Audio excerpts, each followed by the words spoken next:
Halo, halo, apa kabar Anda semua? Semoga selalu dalam keadaan sehat walafiat, tetap semangat. Kembali saya ajak ngobrol dengan Bung Rocky. Setelah kemarin kita sempat jeda ya, sempat off. Kita bukan masa tenang ya, Bung Rocky. Ya memang teknis saja ya. Ya.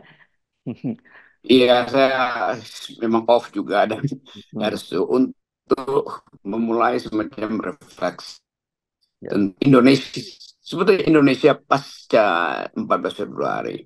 Hmm, Dan orang mulai menduga bahwa seluruh persiapan yang memang diinginkan oleh Pak Jokowi itu satu putaran itu akan dimaksimalkan di 14 Februari. hmm, Dan itu yang bukan sekedar mengkhawatirkan tapi membuat kita bertanya ini bangsa apa sebetulnya. hmm, Orang mulai bertanya atau jangankan orang tuh saya mau bertanya di dalam refleksi ini apa yang dibayangkan oleh Pak Jokowi tentang Indonesia hmm, 5 tahun ke depan, 10 tahun, 15 tahun, 20 tahun ke depan, bukan sekedar membayangkan generasi baru akan mencaci atau akan membongkar kejahatan ini. Karena apapun yang dilakukan hari ini itu dengan mudah dibongkar di masa depan tuh. hmm, Lalu terlihat bagaimana persiapan kecurangan itu sebetulnya dari awal.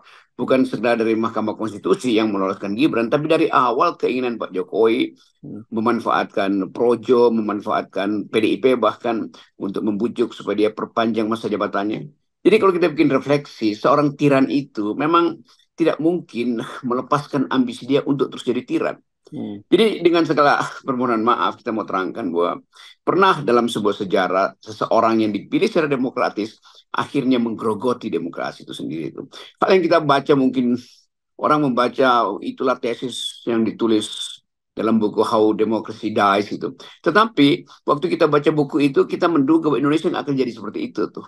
Bahwa seolah-olah demokrasi tapi sekaligus pemimpin yang dipilih secara demokratis mulai memotong kaki-kaki demokrasi kan.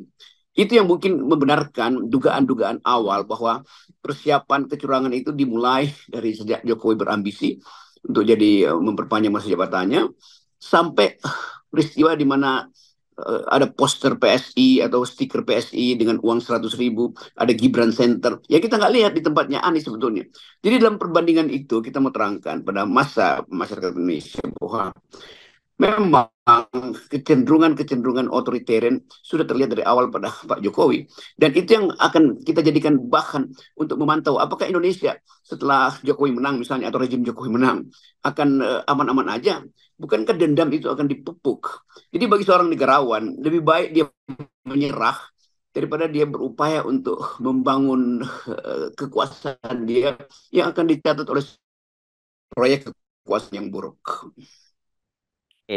Jadi tadi memang yang benar nih kelihatannya dan saya kira kubunya Ibu Mega, buku PDIP, ya kubu Ganjar Mahfud dan kubunya Anies menyadari betul ini bahwa akan ada upaya pemaksaan untuk satu putaran karena kita sendiri yang tentu saja dengan melihat bagaimana narasi satu putaran yang digelontorkan oleh lembaga-lembaga survei kan ini kan dalam sepekan terakhir ini kan banyak sekali lembaga survei yang menggelontorkan isu bahwa sudah di atas 50% gitu. Walaupun kita tahu itu angkanya itu nggak bukan seperti itu. Tetapi kan kita tahu kemudian ternyata seperti diungkap oleh Tempo bagaimana Jawa Tengah ini memang betul-betul fokus yang akan digerogoti oleh Jokowi dan Ibu Megawati dan PDI paham betul. Makanya kemudian kampanye terakhirnya kemarin tuh mereka memilihnya di Solo yang jadi simbol perlawanan terhadap Jokowi langsung dan Semarang gitu kan ini kadang banteng kan Bung Rocky. Jadi kelihatannya ini pertempurannya sudah terbuka apalagi kalau kita menyimak ada wawancara dari mantan Gubernur Lemhanas Andi Wijayanto ya dengan CNN yang menyatakan bahwa ada 3 poin ketika dia dipanggil oleh Pak Jokowi. Pertama bahwa dia ingin udah memastikan bahwa satu putaran, kedua Prabowo Jokowi itu akan menang, yang ketiga kata dia PDI suaranya akan turun. Akan turun. Bayangkan itu seorang presiden dan kalian tidak mungkin mengalahkan saya. Itu gila benar itu kalimat itu. Itu kalimat seorang tiran itu Hmm, yang uh, kita bandingkan di dalam banyak sejarah dunia itu. Marcos bilang begitu, Presiden Soeharto bahkan masih kasih sinyal itu bahwa uh, politik harus diasuh, tidak boleh ada lonjong musuh bulat tuh. Itu yang dilakukan oleh Idi Amin, itu yang dilakukan di Amerika Latin dalam beberapa rejim yang militeristik di macam-macam itu. Tetapi bagi kita rakyat Indonesia, bagaimana mungkin kita menghargai teori satu putaran itu? Kalau satu putaran itu diperoleh dengan kebengisan kekuasaan seperti yang diterangkan oleh Andi Wijayanto tadi itu. Dan orang begitu menang satu putaran, orang putar videonya Andi, bahkan videonya Ahok misalnya tuh. Jadi semua hal yang disembunyikan demi satu putaran harusnya ada pembandingnya tuh, dan pembanding itu adalah catatan-catatan eh, bocoran-bocoran TikTok, Twitter dengan gambar-gambar yang menghebohkan hari-hari ini atau hari terakhir kampanye ini. Kan itu menunjukkan bahwa apa gunanya mempromosikan satu putaran kalau pada akhirnya sejarawan 20 jam setelah atau 20 menit setelah seseorang dinyatakan menang lalu mulai membongkar skandal ini kan. Walaupun ada kemenangan, tapi itu kan kemenangan yang tidak mulia tuh. Dan kita ingin supaya bangsa ini dihidupkan harapan bahwa ini negeri yang punya potensi bagus untuk memberi tahu pada dunia bahwa kita peduli lingkungan, kita perlu demokrasi, kita peduli hak asasi manusia. Tetapi peristiwa 14 Februari nanti itu akan membatalkan semua imajinasi bagus dari dunia. Saya membaca banyak jurnal dunia yang mulai melihat bahwa ya memang udah Indonesia udah selesai. Dan bahkan ada yang menganggap bahwa ya Jokowi menanam dengan bagus benih-benih otoritarian bagi bangsa ini. Dan kita tahu bahwa dendam bangsa ini negeri yang kadang-kala kita mesti pelajari bahwa antropologi politik Indonesia itu adalah dendam, dan itu nggak mungkin ditutupi nanti tuh, apalagi kalau situasi ekonomi dari sekarang misalnya sampai bulan Juni kalau 2 putaran, kalau 1 putaran itu pun akan terlihat dengan kasat mata oleh investor asing bu, ini ada keculasan di situ, lalu stabilitas politik terganggu. Jadi apa gunanya 1 putaran kalau akhirnya Indonesia diolok-olok? Apa gunanya 1 putaran kalau akhirnya dia akan membatalkan seluruh bonaviditas rezim ini di mata investor dunia kan? Yang lebih berbahaya adalah publik Indonesia hari ini, terutama anak muda itu mengerti bahwa ada kecurangan. Mereka bukan sekedar membaca Tempo, tapi di antara mereka saling kirim video-video yang menunjukkan kecurangan. Jadi kita meninggalkan jejak buruk pada generasi ke depan melalui pemilu hari ini yang diorkestrasi sendirian oleh Presiden Jokowi. Ya, dan saya kira kita mau nggak mau terpaksa menggambarkannya secara hitam putih ya, Bung Rocky. Dalam situasi sekarang ya, kita lihat antara yang terjadi di GBK dengan di JIS gitu ya, Bung Rocky. Yang satu itu adalah partisipasi atau kerelawanan gitu, karena ada yang sampai berapa sudah sejak malam sore hari bahkan udah mulai bertahan di situ untuk hanya sekedar bisa masuk ke JIS. Tapi di satu sisi barangnya benar bertebaran kalau Anda sebut tadi di anak-anak muda itu di Twitter misalnya bagaimana mereka menunjukkan gelang-gelang dari Gibran Center atau gelang dari PSI disertai dengan amplop, itu kan bagian dari mobilisasi, satu partisipasi, satu mobilisasi, begitu Bung Rocky. Dan sulit kita untuk tidak menyatakan kita menggunakan terminologi-terminologi yang antara hitam putih, kemudian yang antara Kurawa dan Pandawa, begitu kebaikan keburukan antara hak dan batil. Kita sampai harusnya kita terpaksa sampai pada kesimpulan semacam itu.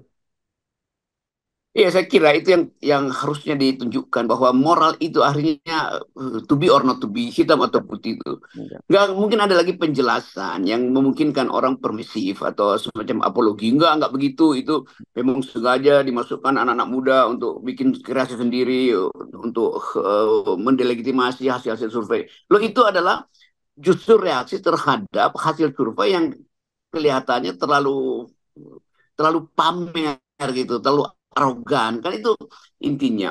Jadi kalau misalnya tempat di mana kita menanam peradaban itu tidak dikuasai oleh lembaga survei, sangat mungkin juga anak-anak muda ini nggak dengan cara sengaja untuk memantau di lapangan. Jadi lembaga survei ini digaji oleh negara, dan dia nggak ngerti bahwa ada survei-survei lain yang dilakukan oleh individu yang hanya dengan 1-2 kasus membatalkan survei besar. Itu ada stiker PSI, itu 300.000 ada di tangan, itu ada yang ngaku cuma dapat 45.000. Kan itu kan konyol kan. Lembaga survei di-push ke atas, tetapi hanya dengan satu pembuktian berantakan lembaga survei yang biasa disebut prinsip angsa hitam di dalam metodologi. Anda klaim semua angsa berwarna putih, hanya memerlukan satu angsa hitam untuk membatalkan klaim Anda tuh. Jadi itu intinya tuh, dan kelihatannya yang kita sebut sebagai saksi di TPS udah berlangsung sejak kemarin di GBK. Jadi TPS itu nanti orang akan anggap, ya kalau Anda menang di TPS itu karena memang dibuktikan dari awal Anda melakukan mobilisasi, Anda melakukan politik uang, Anda melakukan macam-macam hal, intimidasi itu. Jadi jejak buruk dari peristiwa kampanye terakhir ini akan diingat orang sampai di depan TPS nanti itu. Iya, iya, iya, iya, iya. Ini, ini kita kita memang akhirnya sampai pada kesimpulan semacam itu yang saya kira meskipun selama ini tidak terucapkan, tapi orang sekarang menjadi semakin mendapat pembenaran begitu ya. Dan yang kita bayangkan kan bagaimanapun juga kalau terjadi mereka juga kemudian menang, ya basis legitimasinya itu nggak ada sama sekali sebagai sebuah sebuah pemerintahan. Nah, itu bahayanya itu. Dan kita ingat bahwa legalitas dari sebuah pemilu mungkin aja bisa diajukan sebagai dalil bahwa satu putaran cukup. Tetapi legitimasi ini akan berabad-abad diingat orang tuh. Hmm. Semua hal yang dilakukan oleh Kaisar Nero misalnya dengan membakar lawan-lawan politiknya itu pada waktu itu dianggap biasa aja. Tapi berabad-abad kemudian orang akan ingat, oh ini presiden ini berwatak Kaisar Nero, ini menteri berwatak Kaisar Nero, ini ketua partai berwatak Kaisar Nero. Jadi semua yang pernah dicatat oleh sejarah itu akan diungkapkan kembali. Bayangin misalnya Pak Jokowi udah tenang-tenang satu Hmm. putaran, Hmm. tiba-tiba ada kecelakaan kecil, lalu seseorang yang tadinya dianggap sebagai pemegang rahasia satu putaran ini berbicara di ujung ajalnya misalnya supaya nggak kena dosa di akhirat. Dia buka seluruh kejahatan itu. Sama seperti Andi Wijayanto yang pada Hmm. mulanya betul-betul seorang Jokowi Tulen, lalu Hmm. kemudian merasa bahwa wah keterlaluan dong kalau Hmm. Hmm. Pak Jokowi sebagai anggota PDIP justru mau Hmm. menenggelamkan Ya. partai itu. Hmm. Kan itu kan bukti bahwa ada arogansi yang luar biasa pada Presiden Jokowi. Pak Prabowo juga mungkin satu waktu akan menulis biografi di dalam kesadaran kewarganegaraan atau kenegarawanan. Lalu mulai orang ingatkan, Pak Prabowo, apakah betul ada kemuliaan di dalam pemilu 2024? Apakah betul ada kejujuran? Lalu Pak Prabowo mungkin bikin refleksi, lalu keluar lagi Hmm. semacam ya rahasia-rahasia kecil tuh. Hmm. Jadi kita mau terangkan sebetulnya kebusukan itu selalu akan ditutupi dengan uang yang berbotol-botol. Hmm. Tetapi sekali bau keringat itu menerobos bau wangi itu atau bau ketek, sebutannya bau ketek menerobos, hilang semua kewangian itu kan. Ya, Nah, ya. nggak mungkin jumlah kewangian politik itu bisa ditutupi kalau pada akhirnya ada seseorang yang menganggap ini kok bau singit ya. Bahwa cara memakai parfum itu justru salah sehingga parfum itu membakar kulit lalu kulit itu bersenyawa dengan keringat lalu dari keringat itu timbul bau busuk justru. Jadi yang tadinya wangi berubah jadi bau busuk. Kan Hmm. sejarah selalu mengungkapkan itu. Tetapi kita mau lihat sebetulnya apa yang akan diucapkan nanti kalau sejarah itu akhirnya berbicara tentang kejujuran. Ya, dan ini kan sebenarnya juga sudah disampaikan oleh Pak Mahfud MD yang notabene adalah pembantunya, mantan pembantunya Pak Jokowi ya, ketika dalam sebuah acara dia menyatakan bahwa seumur hidup itu Gibran itu akan dicibir oleh publik sebagai anak haram dari konstitusi. Ini kan berat sekali kalimat semacam ini, Bung Rocky. Itu yang kita mau lihat juga bahwa orang-orang yang masih ada di dalam itu yang seharusnya mengerti bahwa ini bukan lagi soal elektabilitas, ini soal etikabilitas yang dari Ya. awal kita Mhm. terangkan pada publik. Jadi menteri-menteri yang masih di dalam, ya apa yang akan mereka dalilkan nanti kalau perubahan politik terjadi atau seandainya Jokowi masih berkuasa dan semua wartawan atau jurnalis akan datang ke depan meja para menteri ini yang menteri-menteri Jokowi untuk membuat biografi mereka. Mereka mau ngomong apa itu? Sri Mhm. Mulyani ada di situ, Pak Basuki segala macam itu. Jadi hal-hal yang konyol semacam ini yang mungkin oleh euforia satu putaran dilupakan dulu. Mhm. Tetapi satu hari setelah pemilu, menang atau tidak menang, orang akan bongkar ini. Nah, pembongkaran itu yang akan menunjukkan arah bangsa ini. Dan saya kira kalau saya bicara dengan anak-anak muda, mereka mulai mengintip uh, sesuatu yang berbahaya pada generasi mereka. Mereka merasa tidak dididik secara jujur tuh. Nah, ketidakjujuran adalah bagian yang paling rentan untuk membatalkan semua rencana tentang bonus demografi, IKN, kesehatan lingkungan. Jadi kita tetap tiba pada satu poin bahwa legalitas mungkin diperoleh dan legalitas itu bisa disebabkan oleh rekayasa Mhm. angka-angka statistik. Tetapi legitimasi itu bersemayam dalam nurani manusia. Ya, tapi saya kalau kita mau teruskan ya Bung Rocky, saya kira bukan hanya Gibran nanti yang akan dicibir seumur hidup. Orang-orang yang selama ini punya reputasi, ya seperti katakan sebut Sri Mulyani dan yang lain-lain di kementerian dan kemudian mereka bertahan sampai akhir pemerintahan Jokowi itu dan kemudian akhirnya pada akhirnya mereka Pak Prabowo Gibran ini menang dan Gibran kemudian menjadi pimpinan nasional. Saya kira mereka juga tidak apa ya, mereka juga akan dicibir seumur hidupnya dan reputasi mereka yang mereka bangun seumur hidup itu akan dibatalkan dengan peristiwa pilpres kali ini. Saya kira itu udah mulai terjadi kegelisahan. Saya bisa bayangkan Sri Mulyani begitu Hmm, lihat video yang dibuat oleh mantan-mantan muridnya hmm, atau anaknya atau cucunya itu hmm, mulai terganggu. Harusnya sudah terganggu nuraninya Sri hmm, Mulyani itu karena yang dia lihat sehari-hari kan sesuatu yang dia udah duga akan terjadi. hmm. Bahwa dia memang bekerja secara profesional sebagai Menteri Keuangan untuk menjaga stabilitas ekonomi, Yuntos sebagai stabilitas politik, itu tugas administratif dia. Hmm, Tapi tugas etis dia adalah menegur dirinya sendiri. Mengapa dia tetap hmm. mengiyakan itu? Oh ya, karena nanti ekonomi Indonesia guncang. Oh ya, nanti karena Bank Dunia masih punya problem dengan reorganisasi hutang Indonesia. Itu bukan pertimbangan etis, pertimbangan teknis. Jadi Hmm. seolah-olah kalau Sri Mulyani masih ada di situ, maka negerinya akan selamat. Tidak, Sri Mulyani akan dianggap sebagai bagian dari manusia yang ikut di dalam kapal yang mengangkut sampah ini kan itu Ya, intinya kan.